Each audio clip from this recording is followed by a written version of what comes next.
All right, good afternoon.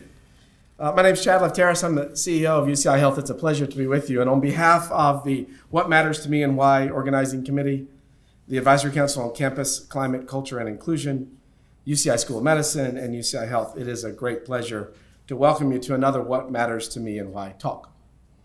As staff, faculty, administrators, residents, physicians, fellows, and students, we spend so much of our time here with exams and lectures, clinical practice, and so many other topics, doing the things that are required to keep the university and UCI Health really running smoothly. This What Matters to Me and Why is a chance to stop and break from those usual activities. With these talks, we have the opportunity to hear from people who shape UCI through their daily activities. Speakers give a short, informal talk followed by ample time for questions and discussion, and there is no prescribed topic. Speakers are asked simply to answer the question, what matters to me, to you, and why? Authentically and frankly, and take it wherever it goes. No pressure. The series provides a forum for speakers to talk about values, beliefs, motivations, and perhaps to share how they've been shaped by their own personal experiences, including both the highs and lows encountered along the way. The hope is to strengthen bonds between faculty and students and coworkers, to discover, teach, and heal, and to celebrate both the diversity of this community and the commonalities that bind us together. So, without further ado, Dr. Stamos is coming up next, I believe, right? You get to do the formal introduction, but you're welcome to come on up and use that mic, okay? Thanks. Thank you. So good afternoon, everybody. It's great to be here. And hello to all of you out there in Zoom land. Glad you could join us today as well. I understand there are quite a few of you out there. For those of you who don't know me, I'm Dr. Michael Stamos, Dean of the UCI School of Medicine. And following a successful campus program that began a little over a decade ago, we kicked off the What Matters to Me and Why at UCI Health series in 2019, before COVID. At that point, it was really only an in-person event. Now it's a hybrid event. But all of these are recorded and kept on our website for future viewing as well. So if anybody wants to go back and look at some of the previous ones, you can, but also today's talk will also be archived. So thank you. You'll receive a survey after the event. Please take the time to take a look at it and fill it out. We greatly depend on those surveys and the input for those surveys to select future speakers. So it's very much appreciated. We want to hear from a diverse perspective of voices for this series. It's now our great pleasure to welcome Dr. Autumn Ivey. Dr. Autumn Ivey is an assistant professor in the Department of Pediatrics, Neurology, and Anatomy and Neurobiology in the UCI School of Medicine. She completed her pediatrics and child neurology residencies at Stanford. She then transitioned to a tenure-track research faculty position at UCI School of Medicine with the support of the department, of course, but also NIH NINDS K-12 award, and has built a basic science research program focused on studying the impacts of physical activity during early life postnatal neurodevelopmental periods. Her research uses preclinical rodent models and specifically focuses on the role of epigenetics on the impact of exercise on neuronal function and memory. She's currently a funded scholar of the Robert Wood Johnson Foundation Harold Amos Medical Faculty Development Program. She's also received a number of other pilot and foundation awards for her work, including the CNS PERF Alterman Award, an NIMH-funded UCI Conte Center Pilot Award, a UCI ICTS Pilot Award, and a research grant from Children's Hospital of Orange County. Please join me in welcoming Dr. Autumn Ivey to the podium to share with us what matters to her and why. So again, thank you so much for the opportunity of allowing me to share my story. This series is so important because it not only allows us to understand each other through sharing experiences, through storytelling, also allows us to recognize that although someone may be different than us on the surface, we have so much more in common that brings us together. As you guys heard, I'm a physician, I'm a scientist here at UCI School of Medicine, and so although my journey to this career is a unique one, is only part of the entirety of what matters to me and why, and what currently matters to me. So I'm privileged to be able to share this a little bit with you. And so I will move forward. Great. So I chose 4 pillars of my what matters to me and why right now. And so the first one is community. So the community of people that raised me, the community of people that mentored me, where I've found and I've created community, belonging, and how that is so important and has played a role for me in my training and career, often as being kind of the only or other or different in various spaces. Equity and the role that plays, and its impact on me personally, family, and how we can strive towards equity within our own spheres of influence. And the importance of shared humanity, recognizing our shared humanity and the things that link us despite our differences, can increase the quality of our relationships, our care, our patient care, and our human experience overall. So operating from a place of recognizing the humanity in each other enhances our own well-being. So I'll touch on these 4 pillars. And so I'll start with community, and I'll leave a quote up that says, "I come as one, but I stand as 10,000," by Maya Angelou, the author. And this quote means so much to me. I truly stand on the shoulders of those who came before me. When Maya Angelou wrote this quote, she was hearkening back to her ancestors, our shared ancestry, as being descendants of American slavery. But you can also think about this quote to mean community and standing on the shoulders of the people for which created the community that you were raised in.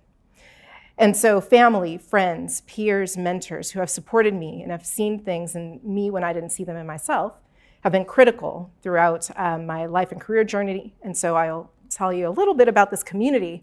And the way this community was actually formed for me was started with an immigration to Los Angeles County in the 1950s. And I have a map up here of how we were immigrated into LA County from the East Coast. My paternal side was from Kansas, my maternal side from Baltimore, Maryland, and moved to Los Angeles in the 1950s. And I'm starting with this map. This is a map from 1939, developed by the Homeowners Loan Corporation in Los Angeles, because it determined where one could get a loan and where one could live.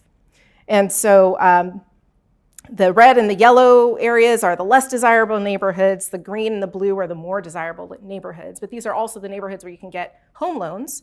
But the folks giving the home loans, the federal money in order to get home loans, was really contingent upon these areas. This was known as redlining, but basically it was drawing lines around areas that were more heterogeneous with types of people, Black, brown people, versus areas that were quote unquote more desirable. So this informed where my grandmother actually bought her first home. She bought it in Compton, California, and that's where my father grew up. And so that's where we lived. And I wish I was able to highlight it, but it's in kind of the yellow-red zone, kind of in the middle of the map is Compton. And so my dad grew up there, went to Compton High School, was valedictorian there. And so that was the upbringing for him. And then when the time moved forward and my parents actually stayed in the LA area, my parents got together, bought a home in Inglewood, which was in the 70s and 80s after the illegal practices of racist housing segregation were abolished. They were able to buy homes in other communities. And so in the late 1970s, early 1980s, they were able to buy their home in Inglewood, and that's where I was raised. And so I have here pictures of community members, my family community, for whom I stand on the shoulders of. That's my mom in the blue dress. Unfortunately, my dad wasn't around for most of my childhood, so my mom did raise us as a single parent. But she tapped into her community. And I have in the other picture here, my godmother, grandmother, other family members who really formed a community around my brother and I in order to raise us in Inglewood. And so growing up in this neighborhood, it was predominantly African-American at the time. It was home to us, and actually the Great Western Forum was literally right around the corner from our house where you could go watch the Lakers play. Back then it was Kareem Abdul-Jabbar and Magic Johnson. You could see Michael Jackson in concert. We saw that when I was a kid in Inglewood. Now Inglewood has changed because you have the SoFi Stadium and all of these new stadiums that have been built. But it's been an interesting way to grow up in this predominantly African-American community in the LA area that is still trying its best to kind of preserve that culture.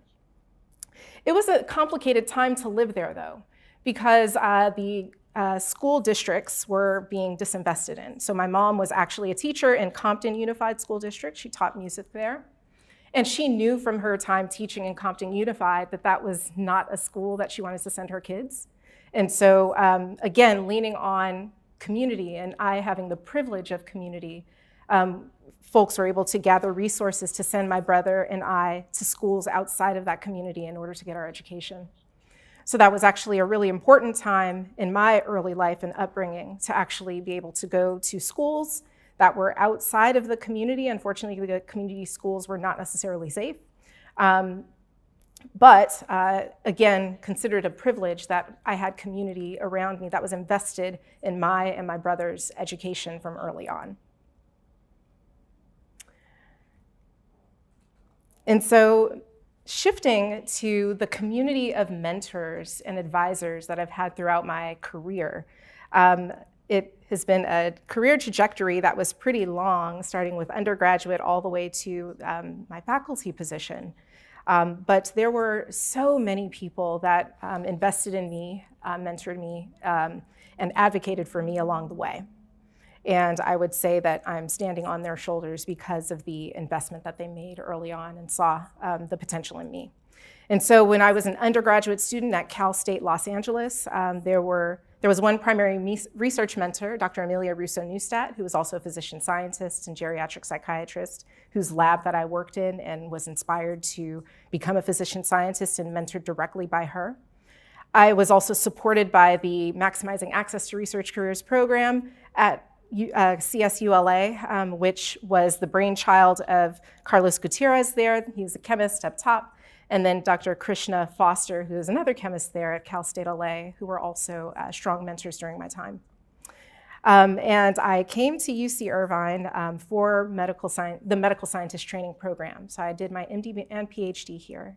And I had critical mentorship and still to this day receive mentorship from these two, Dr. Alan Golden and of course Dr. Tally Barham, who was both a research and career mentor and just incredibly inspiring scientist. I then went on to do child neurology residency in the Bay Area, so didn't leave California, just went up north and had some wonderful mentors, clinical mentors here, Dr. Paul Fisher, Dr. Courtney Wustuff, and Dr. Brenda Porter. These three poured into me from a clinical standpoint and mentored me in becoming a child neurologist. I also did research with them and received career mentorship even beyond my time in residency there. And then here, coming back to UCI, it was really, again, a privilege. And I had so many mentors here that I was able to connect with who also invested and advocated for me, including Dr. Dan Cooper, Dr. Marcelo Wood, and Dr. Mary Zuponce. These are all scientists, physician scientists who believed in my ability and invested in me when I got here. And then I have some external mentors as well through my K Award and through the AMOS Medical Faculty Development Program. So all of these people were really crucial, and I call them my community of mentors that serve different roles in different times of my career trajectory, but all poured into me in different ways that allowed me to become the physician scientist I am now. And so shifting to the next pillar of what matters to me, which is related to community, is belonging. So this quote that I have here, our sense of belonging can never be greater than our level of self-acceptance, by Dr. Brené Brown. I am a fan of Dr. Brené Brown. She articulates here that belonging is important, but so is also accepting who we are and being able to show up as we are. And we are all on our own journeys towards self-acceptance as we, get into adulthood and training, professional training, where you spend so much of your time, developing your profession. Sometimes you can lose sight of that self-acceptance when you're not quite in the same community that you once were in. And so it is critical to be empowered to accept who we are, to show up and be who we are, and to have a community that surrounds us and allows us to be that. And so trying to fit into a majority norm or recognizing when others are trying to make us fit is something that we have to be keen to. So that's something that matters to me and something that I became aware of over time. And so I'm going to tell a little story about belonging. Actually, when I started medical school at UCI, I shared that, oh, hey, grew up in Inglewood and I'm an LA native. And some folks who were less educated about the area and just knew about rap songs or movies said, oh, isn't that the ghetto?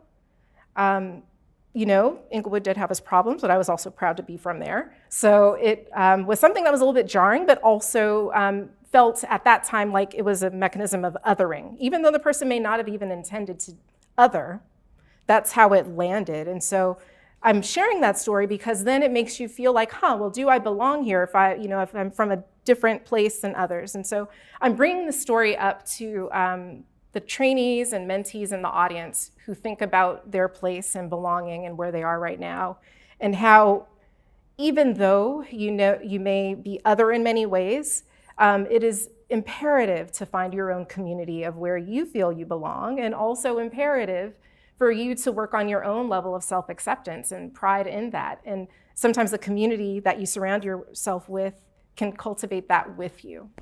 And so that's something that I wanted to leave and with the trainees in the audience is how we can think about belonging in the larger context of where we are and where we show up in our careers, professionally, personally, and the role that community plays in that.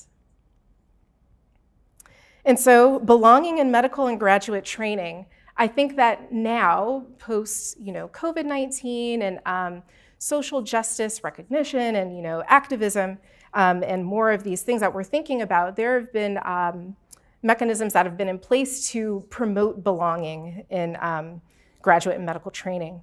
Certainly before the COVID-19 pandemic and social uprising, UCI established the LEAD ABC program, and this was inspired by the Prime LC program, which is a point of pride for us. This mission-based program is really an investment in equity and health equity through the training of future leaders in medicine, specifically targeting Black, African, Caribbean populations.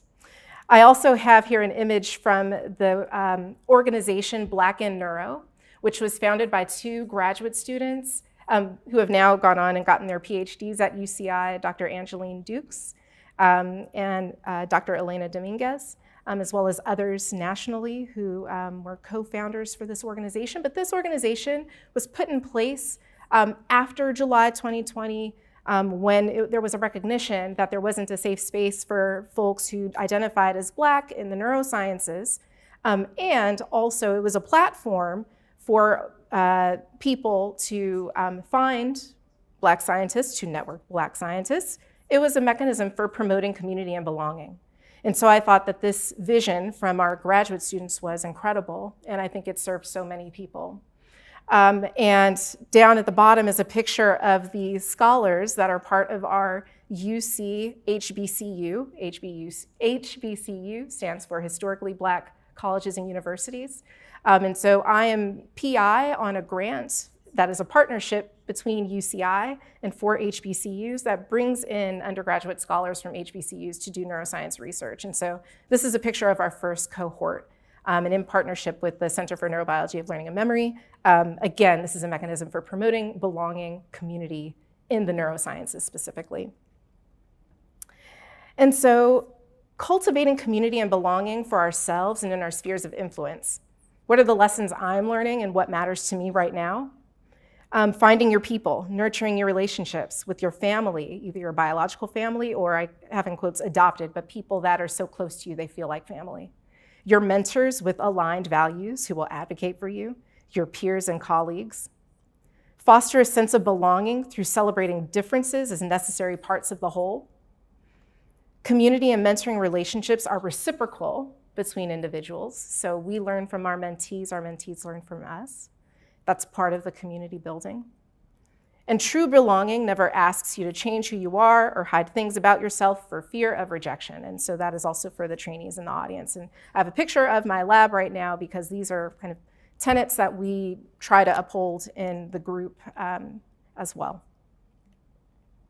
And so moving on to my third pillar, equity. And so I bring in another quote. Exclusion, whether it's intentional or unintentional, must be met with active inclusion. And we talked about some of the programs that promote community and belonging right now that do exactly this. It's active inclusion. And their mission is this. And so this quote is from the work of Dr. Tiffany Jana, who's a scholar in the diversity, equity, and inclusion space, who's published a lot on exclusion and active inclusion. And so thinking about equity in health, healthcare, and STEM since 2020. We had our COVID-19 pandemic, March 2020. We were all at home. We were all at home to see the social justice responses and uprisings in response to police brutality. And then this made us reflect on institutional legacies and practices. Some of these legacies and practices were just inherited, these inherited kind of biased systems and structures that we just weren't thinking much about until after this, we rethought about them. And so we've come a long way in our institutions by now recognizing and naming bias, naming racism when it shows up. This was not a mainstream conversation when I was around as a scholar. And so I think that there is so much progress that we've made and so much more to go, but I think that this is something that also matters a lot to me as it has impacted my experience as someone who is a fairly new faculty who is also mentoring students in the space of DEI. And so there's still much more to do in making sure marginalized populations have equal access to health and healthcare services, as well as education that is non-discriminatory, values them as patients worthy of our best care. And so finally, my fourth pillar is shared humanity. And I liked this quote from a book I read recently by Dr. Ruha Benjamin called Viral Justice. The quote says, "Solidarity, it bears repeating, is not charity. It is born out of the recognition that our fates are linked." And so, we are in solidarity with each other because we know that the healthcare of the least of us is the healthcare of all of us, and that is a reflection of the healthcare access that all of us can have. And so if this pandemic taught us anything, I hope at the very least it taught us how our healthcare outcomes and fates are absolutely linked by those that are the sickest among us. So no matter who you are, your status in life, you could become ill from COVID-19. We had essential healthcare workers who were putting themselves at risk. We have a shared humanity with them as well. So how can we actively think about protecting them, because it's protecting all of us as a community with shared humanity. And so cultivating equity and shared humanity in our spheres of influence. Here are some of the lessons that I'm learning, is to be an ally. Do your homework on racism's legacies and anti-racism. I had to do my homework on this in 2020, not only for myself, but for the students I mentored who were not only Black, but also Indigenous, Latinx, so many different students with different backgrounds. This goes for all of us. We have to recognize our biases so we can be better than we were yesterday, in our spaces and in our spheres of influence. It matters. And so owning and understanding our privilege. And what is privilege? It's any aspect of our lives, our identity that makes it easier for us to move through life. I have many privileges. How can we use those privileges for good when others don't share the same identity as us? My identity's Black, woman, cisgender, het, also physician, also scientist. Where is privilege in there, and how can I actually use that to advocate for others who don't have the same access or privileges that I have? How can we all do that in our spheres of influence? Speak up is kind of the next lesson I'm learning, and I really loved seeing this project that is new at UCI called No Offense, giving people the tools to speak up, say something, and do something when they witness discriminatory behavior within our institution or within the healthcare space. I think this tool is so necessary because I think that, or I've absolutely witnessed when folks, including myself, didn't have the tools to speak up and feel safe doing so. Allyship for our patients, our trainees, and mentees. How can we cultivate this allyship? And I would offer that it is through cultivating equity and shared humanity among us all. even within our institutions, our hierarchy, et cetera, we can still cultivate allyship. And finally, in the place of discomfort, because some of these topics or ways that we try to grow ourselves can be uncomfortable, this is where we find our growth edge. This is where we challenge ourselves to even be better than we were before, to be better leaders, to be better mentors and better patient advocates and healthcare providers.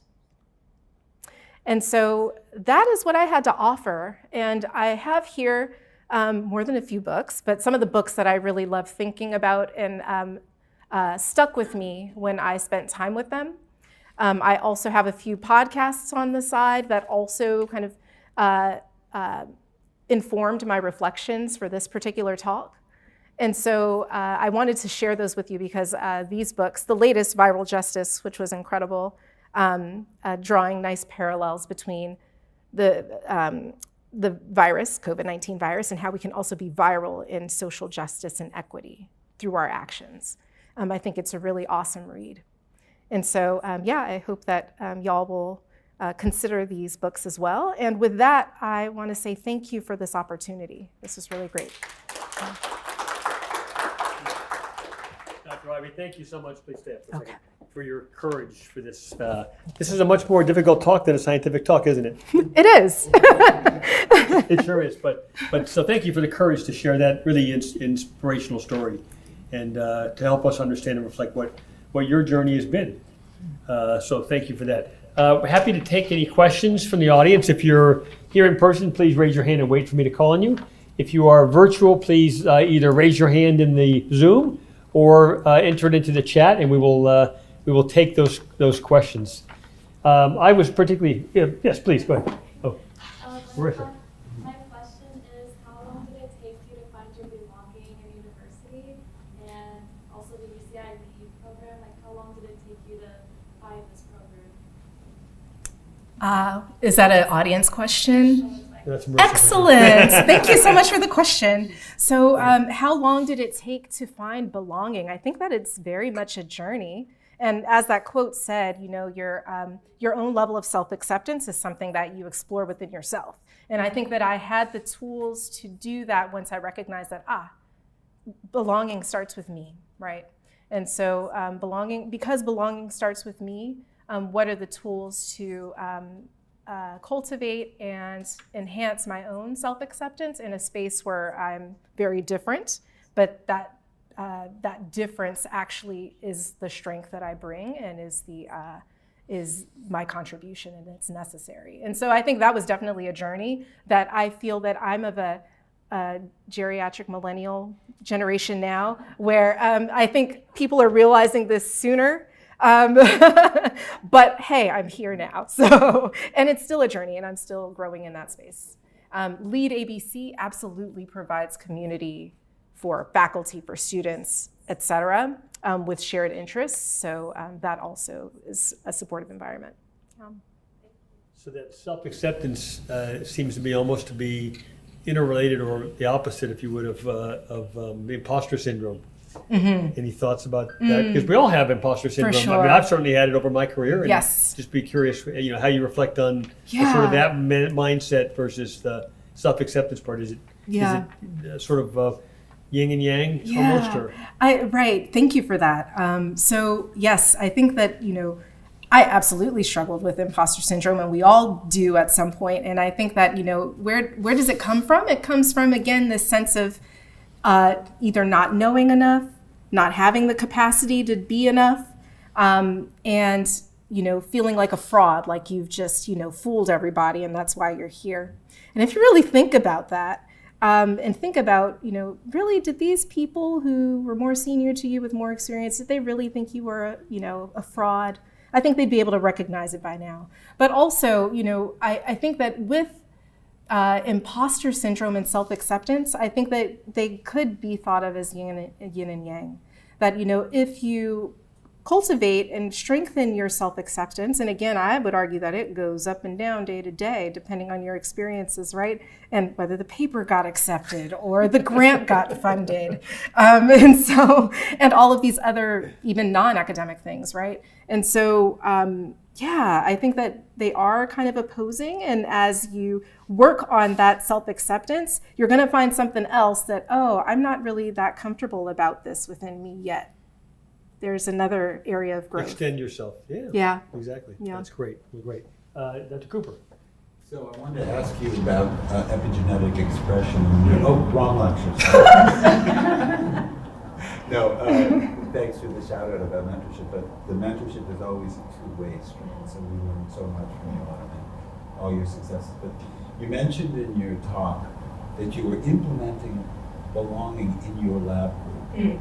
Could you share with us, like, how you do that, like from a moment to moment, day to day? Thank you. Yeah, that's a great question. So over the past year, I've become more intentional about that, especially since as a physician scientist, I'm not physically there all the time and I'm stretched quite thin. So I do rely on the group having a nice cohesive bond. When we do have our weekly lab meetings, we actually do a round robin kind of check-in. So before anyone talks about their science, they give us an update on kind of how they're doing. I do the same, so I'm not, immune to that. We all have to kind of check in with, are we doing okay? Are we not doing great today? What's sucky about today or what's great about today? Can we celebrate that with you? Can we, empathize? And so I think that, when folks feel comfortable sharing, just how they're doing and it's okay to not be doing okay, that promotes belonging. That's the one thing that I've done intentionally to promote belonging. I think also the time that we spend, I will say that the way I design our experiments in the lab, everyone kind of has a hand in everyone else's project, and so it's very collaborative. And that, I think, also promotes belonging. Yeah. Codependency. Yes, a little bit of that. Marissa, a question from the audience or from yourself? From the audience. Great. They're asking about the 1619 project. Mm. They're just saying, what about it? Oh, interesting. I didn't put that book up there, but yeah, I mean that project is absolutely important. There's a series out now. Like if you don't have the opportunity to read the book, there's also the TV show. I think that the themes of that project kind of showed up here a little bit too, in terms of equity, in terms of access, in terms of legacies of where people are in society based on race and ethnicity. Those legacies are explored a lot more in that work. Yeah. I was intrigued by your comment about being a geriatric millennial. I feel like you're encroaching on my territory there a little bit, but.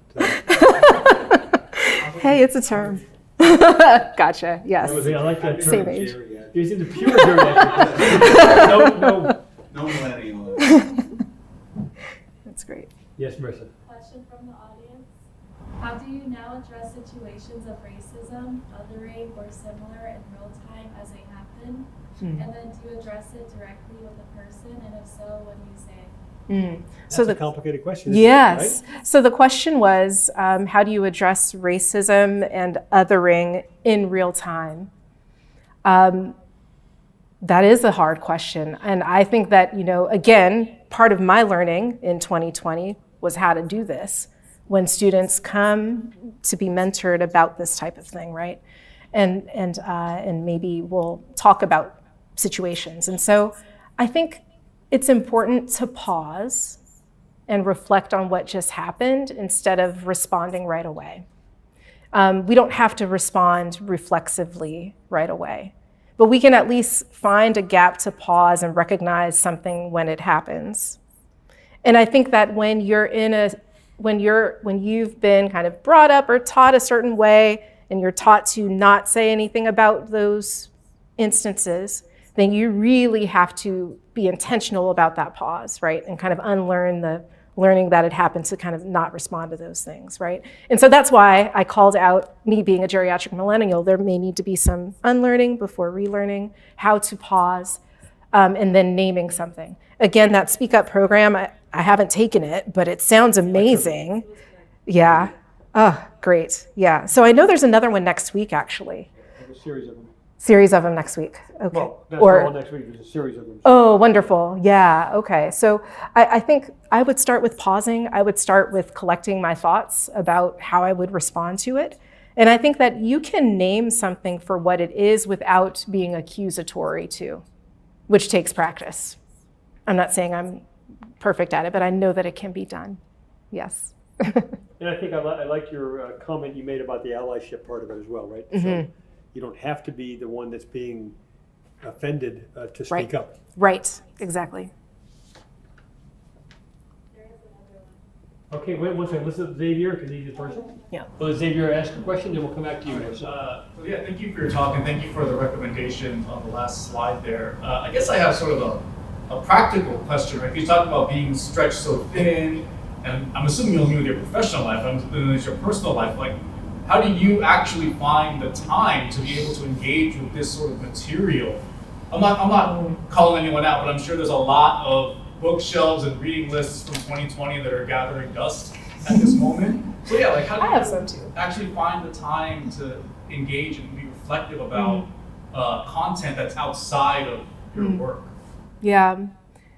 So I would say that actually it's critical for an aspect of my job, which is, delivering equitable healthcare, mentoring responsibly.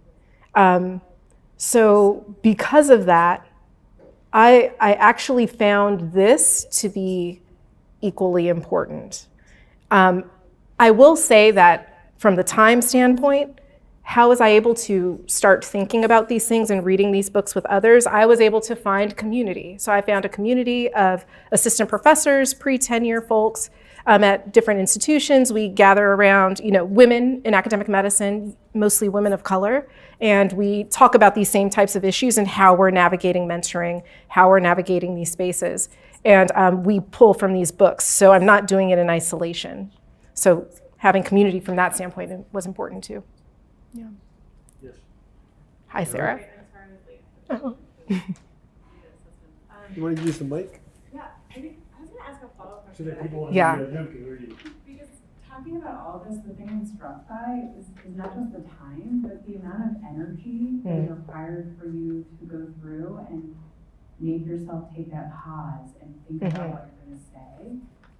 That's silent work that you're doing every day. How do you find that energy for that, and what would be your recommendation for our students or residents who are maybe not geriatric so Yes. having practice talking Right. about things like their feelings. Yes. But how do you what would be your recommendation for how to also protect yourself as you try to advocate and work in diversity, inclusion, equity?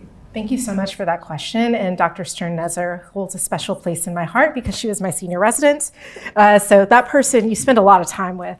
So how do you find the energy? I think for me, another book that I don't have up there, but actually helped in this area was Set Boundaries, Find Peace by Nedra Tawwab, I think is her last name. The book is called Set Boundaries, Find Peace. But the crux of it is you do have to set some boundaries in order to have energy to respond to the things that require more energy of you. So that also requires you to even be aware of what requires more energy, what requires less, what time of day will I have that energy. So then allocating the things you need to do based on the energy and the time of day that you can do them has been something that has been a work in progress for me, but that's been my strategy. And that book helped. Yeah. I suspect at the end of some days, you're really just wiped out though, too, right? And in bed by 7. And that's, Yes. that's normal. But I also think that that response is part of mentorship, right? Because other people are observing what you're doing and how you're responding. And so Yeah. you are paving the way for the future generation, students, et cetera, for how to, not just how to behave, but how to respond. Yes. And also you're setting lessons for those people who are insensitive at best for how they should behave. Yeah. Yeah. Thank you for that. Yes, Marissa. There are many school boards resisting some crucial aspects of our history being taught in schools about slavery and current ongoing inequities. How do we address them? I think there should have been a different question. There are many school boards in Florida. Okay.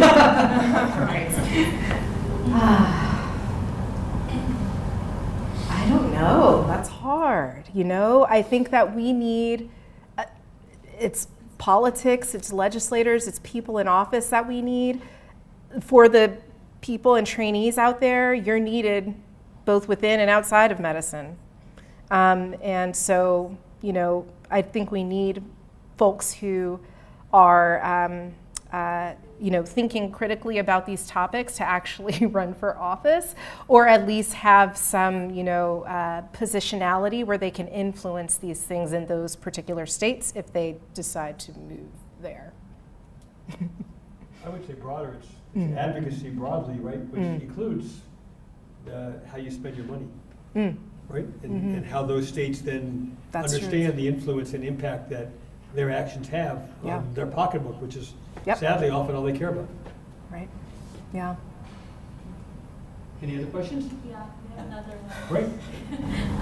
Your research work has demonstrated the importance of early life experiences on brain and behavioral development. How can we better orchestrate teaching or experiences of children to guide them towards productive careers as you have done? Oh yeah, that's a wonderful question. So thinking about early life experiences and guiding children toward, you know, thriving toward the career of their choosing.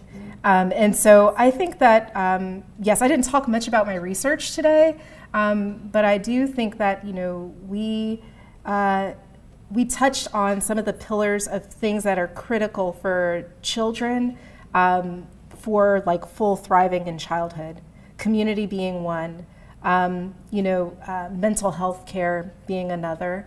Actually, so our first Surgeon General of the state of California, Dr. Nadine Burke-Harris, her book is up there, The Deepest Well. That book actually explores that exact question. She also published, it's like a report on adverse childhood experiences and how to combat traumatic childhood experiences and what the factors are to do that. And so I would advise that person to also look at the work of Nadine Burke-Harris, which really explores that question.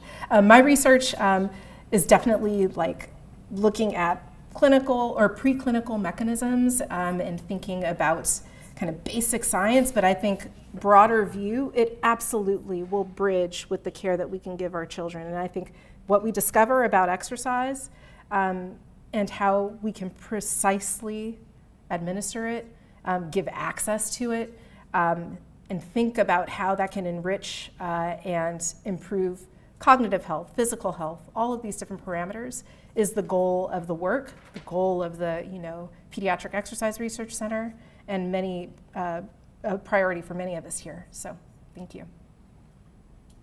Dr. Cooper? There's another. 1 second. So I'll put you on the spot. Please. And the dean, and me. I'm going to put us all on the spot. So, on where you are now, and I think we have to ban the phrase junior faculty because none of you are junior in any way. I love early career or earlier career, even though, how did you put it, late? Geriatric. So specifically, what can we do at UCI to make your experience better? What are the things? Give us a couple of pointers now that you've got our attention. How can we make your career pathway more successful? How can we increase your, specifically, assistant professor, sense of belonging, et cetera, et cetera? Yeah, thank you for that question. And I'm going to lead with what I found worked well and I could use more of because there were some tools that I was able to engage when I got here that I thought were really helpful. But those tools ended up relying on other folks at other institutions. It's not a problem, made it work, but I think that we could maybe cultivate something like that here at UCI. So one tool that I accessed was something called the Faculty Success Program through the National Center for Faculty Development and Diversity. And so that was in part sponsored by the Office of Diversity and Inclusion on the main campus, and then also like co-sponsored by the Dean's Office. And so assistant professors can get scholarships to participate in this program. And then you can even stay on as an alumni and continue using the platform and engage with the other faculty members. But it's a national mechanism where you are connected with other faculty members around the nation. They could be in the Department of Humanities, they could be in English, they could be in very different topics from yours. And so I think that one thing that made it hard to kind of connect with them was they're not in a school of medicine setting. Most of them were not. And so there are different challenges that they weren't able to identify with. So if we had something that looked like that here for assistant professors, that would be great. I think something else I tapped into kind of independently, but this was for my own professional development, and I felt like I needed it, is I was able to become a part of a professional coaching program for young assistant professors, and specifically women and women of color. And so I've learned so much from that program, and I gained community. So again, it was about seeking out community because these people had similar challenges from navigating their research projects or navigating, feelings of isolation, or navigating how to make certain asks, or navigating how to say no when you have to navigate certain asks. And so I think that those things helped me a lot, and I wonder if we can have something similar to that here, or think more about how we can have that represented here. That was a good question. Thank you. Marissa? If you could go back and give your 12-year-old self one piece of advice, what would you say? Wow. Just one? Just one piece of advice. Right. No matter what happens, everything will be okay. Yeah. I think on that note, we will wrap it up. And I want to thank Dr. Ivey again for her contributions today, but also to our research and health enterprise here at UCI. Really grateful for you. I want to remind everybody to please fill out the surveys. And everybody please give a thanks to Dr. Ivey for sharing what matters to her and why.